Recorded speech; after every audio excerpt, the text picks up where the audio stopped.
Kondisi angkutan umum di Indonesia saat ini kian terpuruk.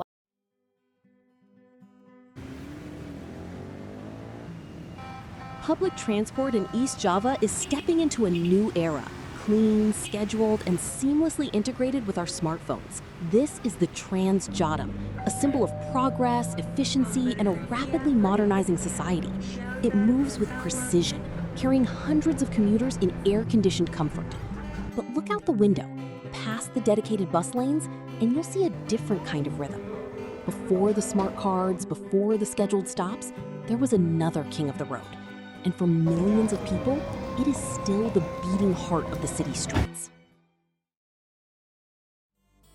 Meet the Angkot, short for Angkutan Kota.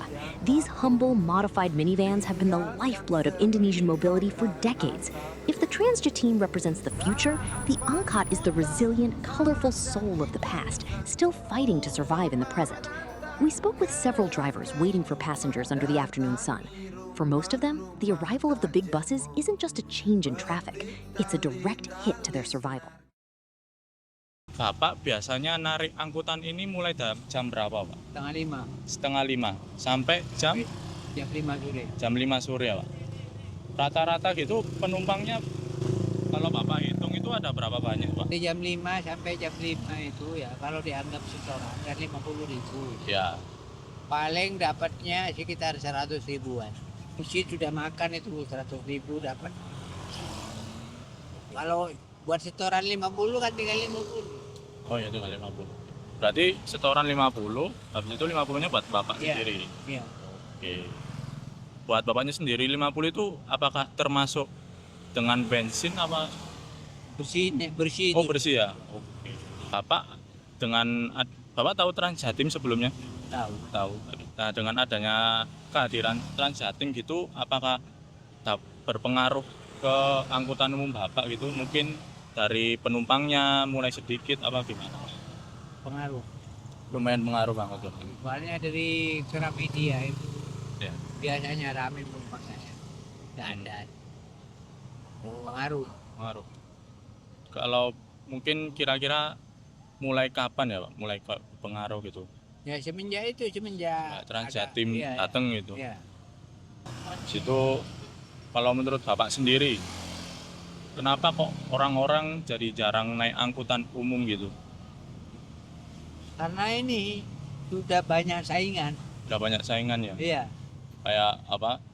Trans-Jatim. Apa ojek online kayak gitu ya, Pak? Ojek online dan Grab sudah banyak saingan. Apakah Bapak merasa bahwa kayak pemerintah itu kurang memperhatikan nasib supir angkot gitu, Pak? Ya sebagian begitu. Gitu ya, kayak sebelum adanya Trans-Jatim nggak ada Ya. bicara ke supir angkot gimana gitu ya, Nggak ada. langsung tiba-tiba dibangun gitu ya, Pak. Terus selanjutnya harapan Bapak lah buat supir angkot di masa-masa depan gitu gimana, Pak? Ya mungkin kalau masih ada penumpang ya terus, kalau enggak ada ya cari kerjaan lain. After hearing the perspective of the first interviewee, the story now leads us to another point of view. To explore deeper information and uncover a different side of this discussion, we will speak directly with the second interviewee. Oke, Pak, sebelumnya dengan nama siapa, Pak? Pak Suroso. Pak Suroso, saya Rafif, Pak. Saya mau tanya-tanya seputar supir angkot lah, angkutan umum lah. Sudah berapa lama Bapak Suroso menjadi supir angkot? Lama, Berapa tahun kalau boleh tahu? Kira-kira. mulai 88. Mulai belum keluar iki. Suzuki apa mobil ini, Pak? Belum ada. Dulu apa, Pak, kalau boleh tahu? Angkot, Mobilnya. jalur E. Oh, jalur E. Iya. Jalur E apa, Pak? Ya istilahnya itu loh, jalurnya jalur E. Sekarang kan AMG. Oh ya. Dulu jalur E. Oh, awal mula Bapak bisa jadi supir angkot itu gimana, Pak? Awalnya ya belajar sama kakak, ikut kakak ngernet sampai bisa megang setir. Oh, jadi kernet dulu ya, Pak? Iya, belajar. Oh, berarti dulu Kakak juga supir angkot gitu? Iya. Oh. Sehari biasanya Bapak bisa narik berapa orang? Ya, Kira-kira kalau sekarang sehari enggak dihitung. nggak dihitung ya Enggak, cuma penghasilan. penghasilan. Kadang-kadang dapat ya kalau sekarang ini nih ya enggak bisa ditentukan. Iya. Kadang-kadang sehari 50.000. Terus bapak biasanya narik sampai jam berapa? Mulai dari jam berapa sampai jam berapa? Jam 8 sampai jam 5. Jam 5 Sore. jam 5 sore. Oke. Dengan itu Pak apa? Bapak tahu Transjatim kan? Tahu? Nah, dengan adanya kedatangan Transjatim itu apakah yang mempengaruhi dari penumpangnya Bapak atau penghasilan itu?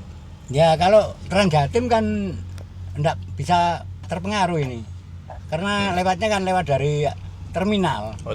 Oh ya terminal. Terminal ambil terus langsung Majendung kono, Sawo Jajar, selanjutnya langsung Kota Baru. Oh berarti jurusannya Bapak itu kira-kira Nggak kena. nggak kena ya? Nggak kena. Nggak pengaruh. Iya, cuma pengaruhnya cuma orang yang mau istilahnya mau wisata ke Batu malah ndak naik ini, malah naik Transjatim. Jatim. Kan harga murah. Oh iya, sama itu AC ya Pak ya? Mungkin Iya, ya pokoknya harga murah dari ambil terus ke Batu 5.000, sekarang ini dekat 5.000, jauh ya 5.000. Oh iya iya. Itu menurut Bapak sendiri kenapa orang-orang itu jadi jarang naik angkot lah?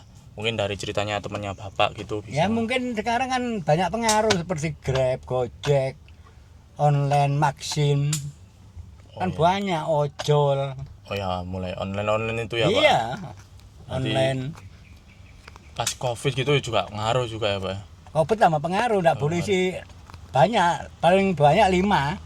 Oh paling banyak 5? Iya, kanan 3, kiri 2. Muka kosong. Oh depan, oh ya nggak boleh Nggak ya? boleh. Deket-deket ya Pak? Iya.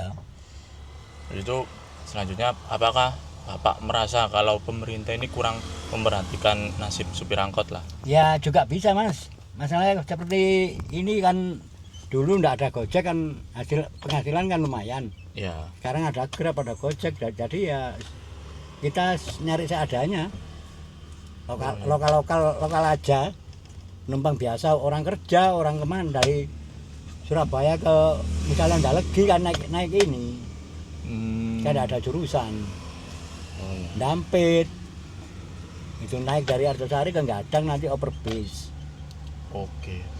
Berarti dulu itu pas sebelum adanya Transjatim itu pemerintah nggak ngasih pemberitahuan ke supir angkot kalau ada kayak gini nanti Ya dicari ada, solusi.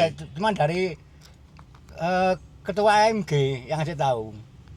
Oh iya ya ketua. Oh berarti Bapak itu ikut apa ya? Ikut orang apa itu kayak Kalau saya ikut orang, Komunitas. cuman kan organanya AMG ini kan ada ketuanya. oh ada ketuanya ya? Setiap jalur kan ada.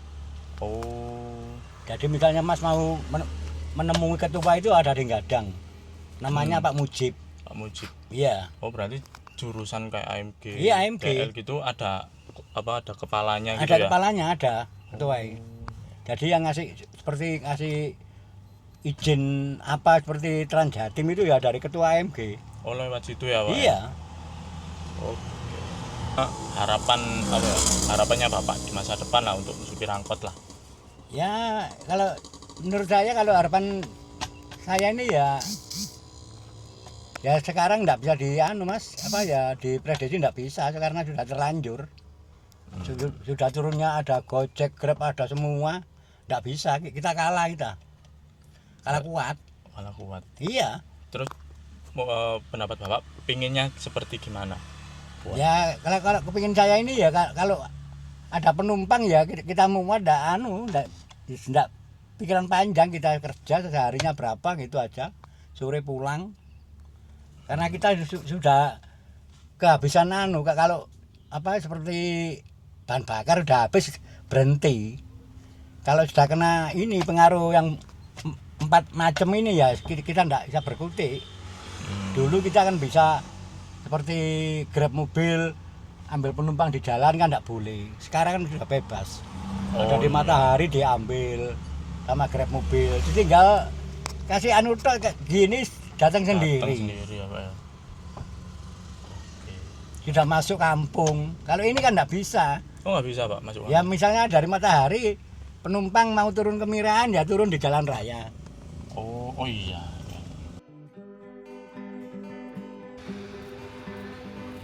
The stories shared by the interviewees reflect the reality they are facing today. Being a public minibus driver is no longer a profession that is easy to sustain. As their income becomes insufficient to cover daily needs, some of them have begun to feel that changing jobs may be the only way to survive. Despite the challenges they face today, there is still hope for a better future.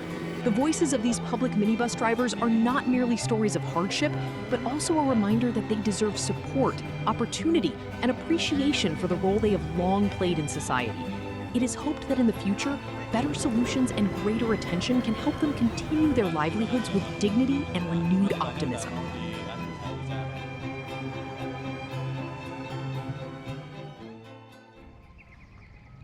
Yo Chat, hari ini kita akan mengerjakan tugas video dokumenter.